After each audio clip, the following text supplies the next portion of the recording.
Welcome back, everyone. I'm sorry we don't have Simpson skies tonight. If this feels like deja vu, you're absolutely right. In my last video, I unboxed the Douk Audio U2 Pro DDC, and tonight I'm unboxing a Douk Audio U2 Pro. The difference? Turns out that I had the older model. It was the XU316 version of the XMOS chip, and this one has the XU316 version. It has the higher resolution audio handling as well as DSD. They give us an obligatory optical cord. I'm not sure why the optical cord is included and nothing else. I guess these are cheaper, so they do that. You'll notice there is a USB A to C cable used to hook things up.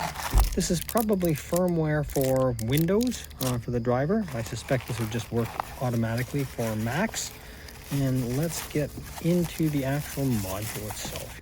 And there we have the unit. It is still made of metal, a little bit different form factor. It makes it look a little bit like it would sit nicely on a console with some very clear indicators as to what is coming into this thing. And then for outputs, we have optical out, coax out, and HDMI I2S, just as the last one did. We have PC USB in. The one unfortunate thing is it doesn't have a separate power cable.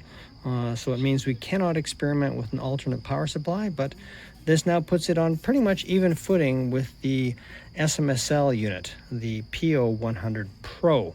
So we will be comparing this to that, and of course also to the live Harmony Micro DDC and the Denafrips Gaia DDC. Just a few loose ends to tidy up. Thank you for tuning in. If you're enjoying this, appreciate it if you like and subscribe. Have yourself a lovely day, evening, night, morning, whatever it happens to be. Bye-bye from suburbia.